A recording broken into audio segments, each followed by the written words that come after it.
Perkenalkan, nama saya Dwi Nur Alvin dengan NIM A11 2022 1404043. Saya akan mempresentasikan proyek saya yang berjudul Penerapan Algoritma Support Vector Regression dalam Prediksi Harga Kripto Binance Coin atau BNB. Saya di sini menggunakan platform yang bernama Google Colab.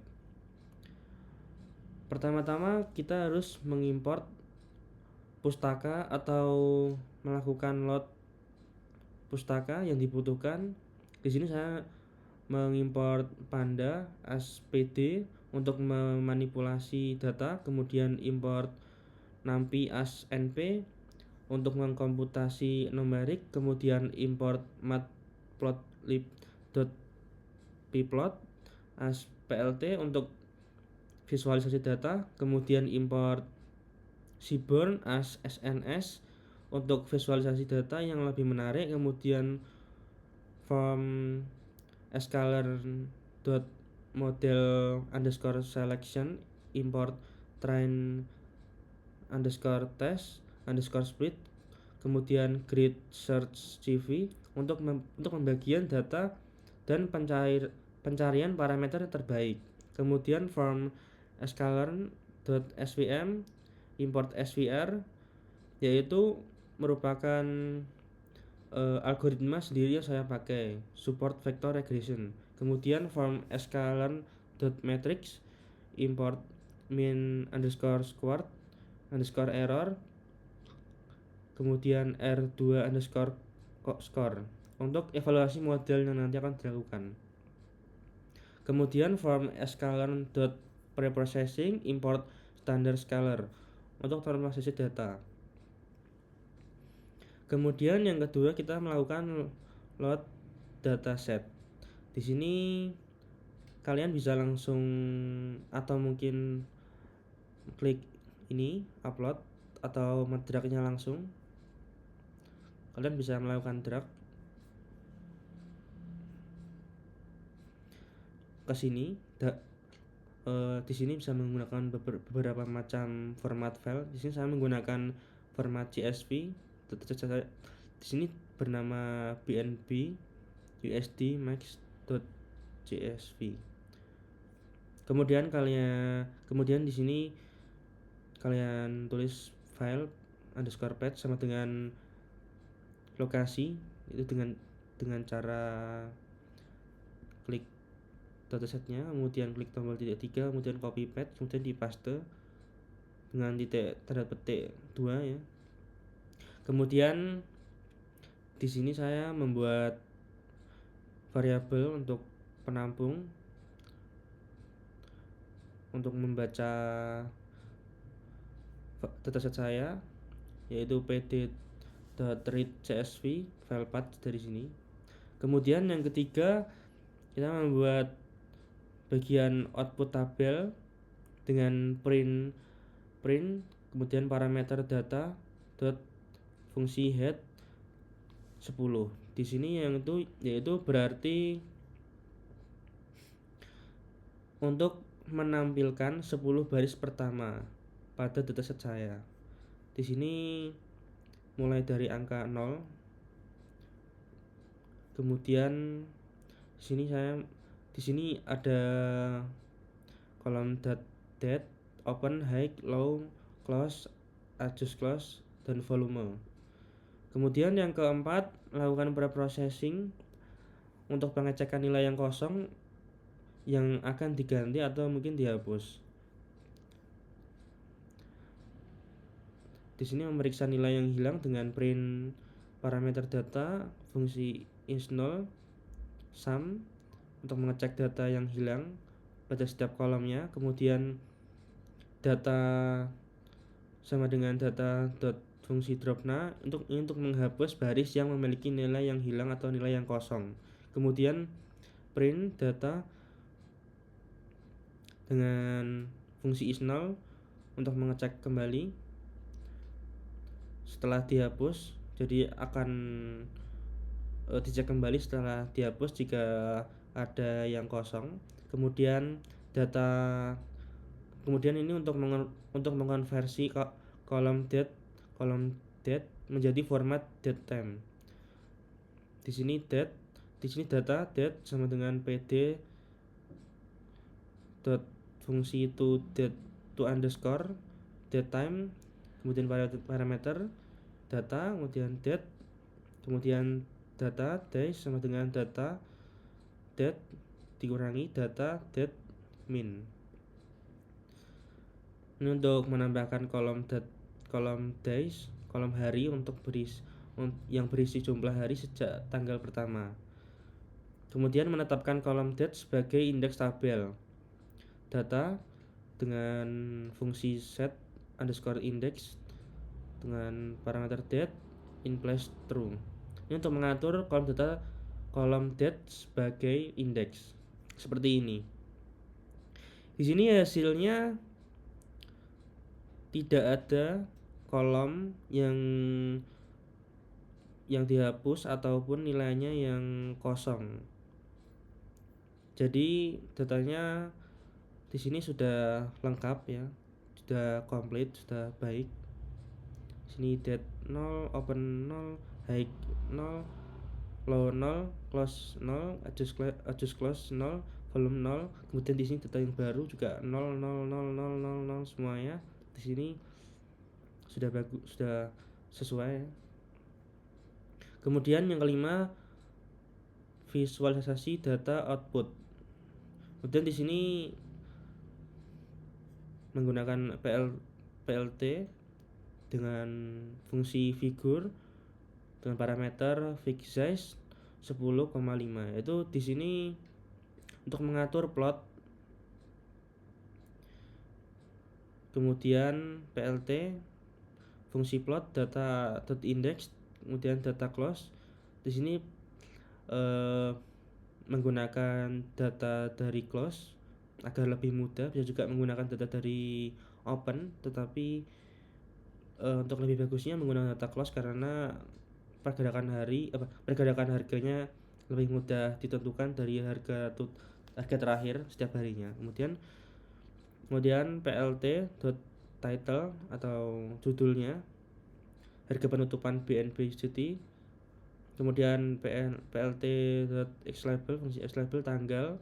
Kemudian untuk sumbu x nya, kemudian PLT fungsi y label untuk fungsi untuk sumbu y nya yang bernama harga penutupan. Kemudian PLT @x dengan parameter rotation 45 untuk memutar label sumbu x 45 derajat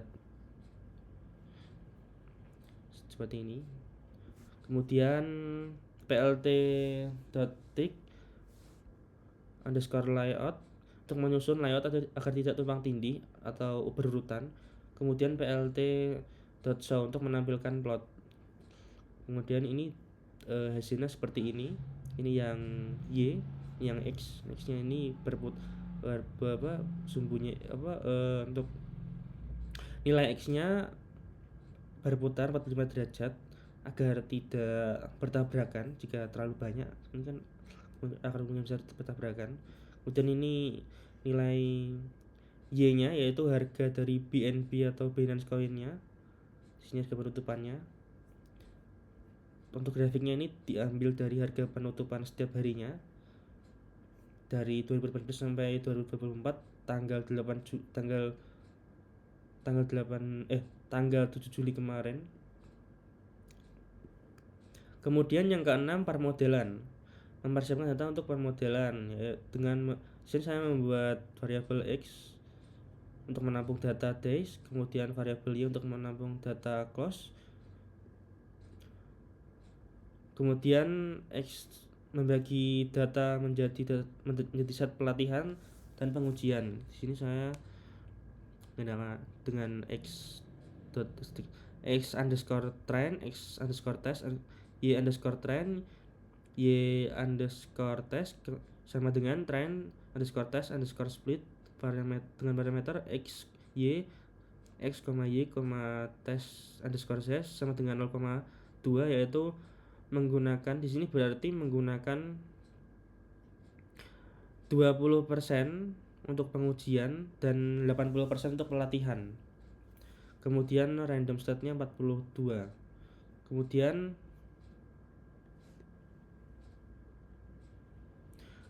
melakukan tuning parameter dengan grid search CV yang sudah kita import tadi di awal, dengan param underscore grid sama dengan C 1, 10, 100, 1000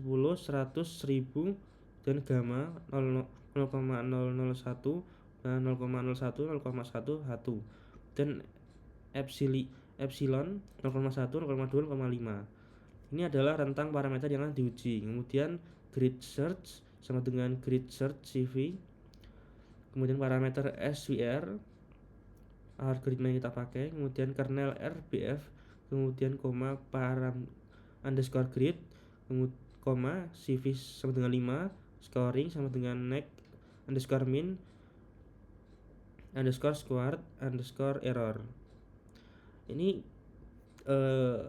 berfungsi untuk mencari parameter terbaik untuk grid search CV-nya. Kemudian grid search dot fungsi fit parameter x underscore trend, x kemudian y trend untuk melatih model data dengan pelatihan.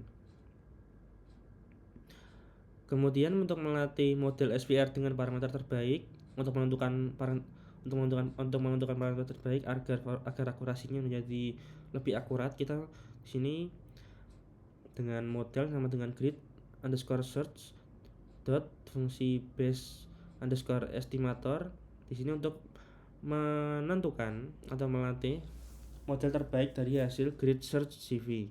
Kemudian model dot fungsi fit dengan parameter x train dan y train untuk melatih model terbaik dengan data pelatihan. Dan di sini hasilnya seperti ini jika berhasil. Ini SVR support vector regression SVR, kemudian C1000, epsilon 0,5, gamma 0,01. Kemudian yang ketujuh hasil permodelan. Di sini untuk memprediksi atau uji kita dengan y underscore pred, yaitu prediksi untuk sama dengan model dot fungsi predik parameter x test. Ini untuk memprediksi harga penutupan pada data pengujian nanti. Kemudian MSE yaitu kemudian untuk mengevaluasi model kita di sini membuat variabel penampung MSE yaitu dari mean squared error dengan parameter y test, y pred, y prediksi untuk menghitung mean squared errornya. Kemudian R2 untuk menampung R2 core yang tadi sudah kita import juga dengan parameter y test, y pred untuk menghitung R2 nya. Dan di sini untuk menampilkan MSE nya yaitu print f mean squared error dengan ini untuk menampilkan value MSE nya. Kemudian print f R2 score, kemudian R2 beberapa R2 untuk menampilkan R2 score. Di sini jika berhasil akan keluar mean squared error 126,21,62 dan seterusnya. Kemudian di sini R2 score 0,0995 dan seterusnya. Ini berarti 99,65%, yaitu ini menandakan bahwa hasil uji data pada model sebelumnya memiliki akurasi yang bagus atau hampir akurat, atau ya akurasinya memiliki dengan akurasi 99,65%. Kemudian yang ke-8 korelasi antar atribut. Di sini saya membuat visualisasi matriks korelasi dengan plt underscore fungsi figur parameter figur size 10 untuk mengatur plotnya, 8, kemudian sns dot fungsi head map data fungsi core, kemudian Anot, true, cam, full worm untuk membuat headlamp korelasi antar atribut. Kemudian PLT title ini untuk judulnya, matriks korelasi antar atribut, kemudian plt.show untuk menampilkan. Kemudian seperti ini hasilnya, matriks korelasi antar atribut. Di sini menunjukkan bahwa adjust, close, low, high, dan open menunjukkan bahwa memiliki korelasi data yang sangat baik dikarenakan ini satu, jika datanya mendekati satu itu menandakan memiliki korelasi hubungan yang baik atau bagus, semakin bagus. Jika mendekati minus satu itu akan semakin buruk atau buruk. Kemudian di sini ada volume dengan korelasinya yang paling rendah, yaitu paling rendahnya 0,64 sampai 0,62 sampai 0,64. Di sini terendahnya 0,62, terus tingginya di volume 0,006. Volume juga memiliki korelasi yang lumayan bagus dan dia cenderung naik dari 0,062 ke 0,66.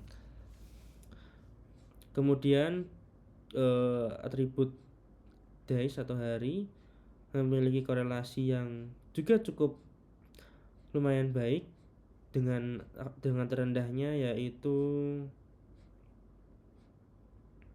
0,76 sampai 0,78, yaitu menandakan setiap harinya harga cenderung naik.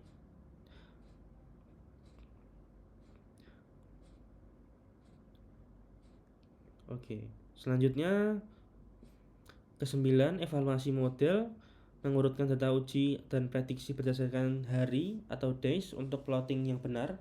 Di sini membuat variabel sorted underscore idx untuk sebagai penampung xtest dari fungsi arc sort untuk mengurutkan indeks berdasarkan hari atau days. Kemudian xtest sorted sebagai penampung xtest fungsi ilog sorted idx untuk mengurutkan data uji. Kemudian ytest sorted sebagai penampung ytest fungsi ilog sorted idx yang mengurutkan data target aktual. Kemudian ypred sorted sebagai penampung ypred sorted idx mengurutkan prediksi. Kemudian visualisasi prediksi vs data aktual, yaitu dengan plt figure, fungsi figure, parameter fixed size 10,5 untuk mengatur plot seperti tadi sebelumnya. Kemudian plt scatter dengan parameter xtest sorted, ytest sorted, color blue, kemudian label data aktual. Kemudian ini berfungsi sebagai untuk membuat scatter plot data aktual. Kemudian plt fungsi plot dengan parameter xtest sorted, ypred sorted, color red, line weight 2, tabel data prediksi untuk membuat plot garis data prediksi yang berwarna merah, untuk data aktualnya berwarna biru, blue. Kemudian plt fungsi title untuk judulnya, prediksi vs data aktual. Kemudian plt fungsi x label days hari untuk label x nya, sumbu x nya. Kemudian plt fungsi ylab untuk label sumbu y nya yang bernama days penutupan. Kemudian plt legend untuk menampilkan legenda. Kemudian plt underscore layout untuk menyusun layout agar tidak tumpang tindih atau agar berurutan. Kemudian plt show untuk menampilkan. Kemudian seperti ini hasilnya. Di sini sumbu x-nya seperti tadi sebelumnya. Ini di sini harga penutupan. Kemudian yang di sini sumbu y, kemudian sumbu x-nya itu berapa banyak data kolom atau data hari, hari ini 100 hari, 1000 hari, 1500 hari, 2000 hari, 2500 hari, sekarang hampir 2500 hari. Nah, di sini untuk data aktualnya di awal cenderung sangat lebih stabil atau lebih teratur. Kemudian setelah 1000 hari setelah 1200-an kemungkinan dia mulai tidak beratur atau naik secara fluktuatif, naik secara tiba-tiba atau secara cepat. Dan di sini naik turun, kemudian turun, kemudian sekarang naik lagi setelah 2000 hari. Di sini data prediksi menunjukkan grafik yang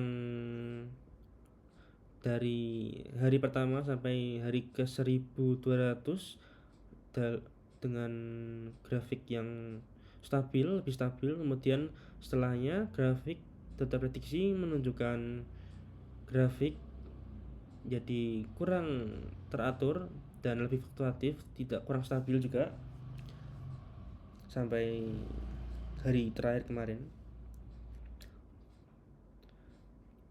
Garis merah menunjukkan data prediksi dan titik-titik biru menunjukkan data aktual. Kemudian selanjutnya yang ke-10 testing model atau simulasi atau uji model. Kemudian di sini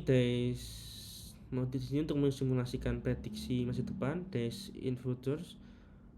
Saya di sini menggunakan 120 hari untuk prediksi, untuk mensimulasikan untuk sebelum visualisasinya. Kemudian last day sebagai penampung data, days max hari terakhir dalam data yaitu kemarin. Kemudian futures days untuk penampung PD fungsi data frame. Ini untuk membuat frame untuk hari-hari masa depan.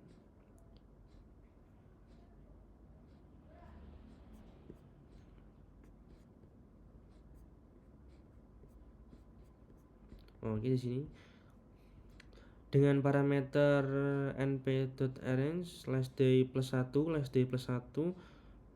kemudian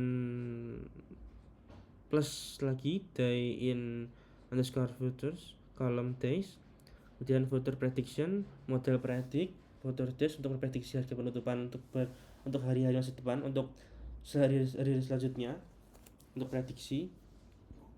Kemudian mengasumsikan close sebagai variabel target. Price sama dengan untuk menampung data close, data harga penutupan, value-nya. Kemudian membuat fungsi untuk membuat fitur atau target berdasarkan data historis, dev create underscore features parameter data, like count. Kemudian x sama dengan kurang sama dengan kosong untuk menampung array fitur. Kemudian x sama dengan kosong juga untuk menampung array target. Kemudian di sini akan looping for i in range long count, length data, x append data i like count i untuk membuat fitur mengambil data historis selama like count hari sebelumnya. Kemudian y append data i, nilai i yang menjadi data target prediksi. Kemudian return np array x np array y untuk mengembalikan fitur dan target sebagai aram numpy. Kemudian menggunakan data 200 hari sebagai fitur 200 hari terakhir dengan x, y sama dengan catch features price, 200. Kemudian membagi data menjadi set pelatihan atau pengujian. X train, x test seperti tadi, x y run, y test sama dengan untuk penampung train test split XY TZ 0,2 random state 42. Kemudian skalasi fitur untuk membuat data lebih konsisten dan efektif bagi model. Scalar sama dengan standar scalar untuk membuat objek standar scalar dengan penampung scalar. Kemudian xtrans scalar untuk menampung scalar .fit transform xtrans. Kemudian xtest scalar untuk menampung scalar transform xtest. Kemudian pelatih model support vector regressionnya, model sama dengan SVR support fungsinya ya, dengan parameter kernel RBF, C1000, gamma 0,1. Kemudian model dengan fungsi fit, parameter xtrain, scaled, ytrain. Kemudian di sini untuk menentukan hari yang diprediksi ke depannya, di sini saya menggunakan 900 hari. Future stage sama dengan 900 hari. Kemudian last test price-nya untuk mengambil data dari 200 hari terakhir untuk prediksi harga masa depan. Harga yang diprediksi untuk memprediksi harga 900 hari, kita mengambil dari data 200 hari terakhir dengan last test price sama dengan price min 200, yaitu berarti 200 hari ke belakang. Kemudian normalisasi harga terakhir untuk masukkan ke dalam model future price scaled sama dengan scalar transform dengan parameter last test price untuk menerapkan harga scalar pada harga terbaru. Kemudian membuat daftar kosong untuk menampung hasil prediksi harga ke depan, predicted price sama dengan kosong untuk menampung atau menyimpan nanti prediksi yang telah dibuat. Kemudian di sini melakukan prediksi selama 900 hari ke depan dengan looping for underscore in range future state berarti 900 hari, dan next price sama dengan model predict future price scaled untuk prediksi harga ke depan. Kemudian predict underscore price dot append next price 0 untuk menyimpan hasil prediksi. Kemudian last dot price dengan np append last dot price 1, next price untuk memperbarui data terbaru untuk prediksi harga berikutnya, jadi untuk memperbarui setiap harinya.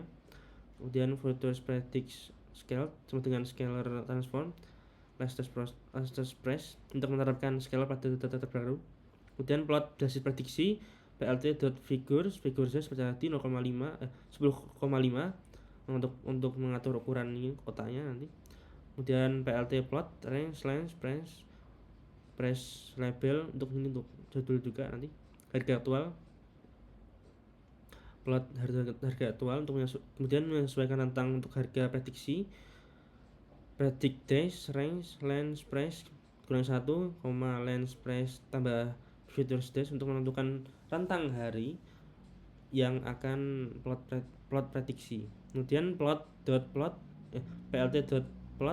predict days, price min 1 plus predict price, label prediksi label harga prediksi. Kemudian line style-nya untuk nanti penunjuk untuk membedakan harga aktual dan harga prediksinya. Di sini saya menggunakan strip putus. Kemudian plt.title harga atau judul, kemudian p.x label untuk sumbu x-nya dengan nama hari, kemudian sumbu y-nya dengan nama harga. Kemudian plt legend menampilkan legenda, plt sum menampilkan harga grafik hasil prediksi. Kemudian seperti ini hasilnya. Di sini y-nya untuk menampilkan harganya yang tadi menggunakan harga penutupan. Kemudian di sini hari yang di bawah. Kemudian di sini yang garis biru yang tidak putus-putus harga aktual, harga sebelum diprediksi. Kemudian harga prediksi yang putus-putus orange. Di sini seperti tadi yang menunjukkan harga hari pertama sampai hari 1200-an dia lebih stabil dan lebih terstruktur, kemudian setelah itu dia naik dengan fluktuatif atau cepat, dia naik turun naik turun naik turun sampai hari ke 2000 dia cenderung turun, kemudian setelah hari 2000 setelah hari ke 2000 dia sekitar 2000 dia naik lagi kembali ke ke harga tertingginya, kemudian sempat sempat dia menembus, kemudian sekarang turun lagi. Dan dengan model algoritma SPR, saya di sini akan memprediksi harga kembali turun ke harga terendah pada sekitar hari 1500 sampai hari 2000, yaitu sekitar harga 200-an USD ya. Kemudian setelah kemudian dia akan turun sampai hari ke 3000, kemudian dia akan naik lagi setelah hari ke 3000 kembali ke harga titik puncak.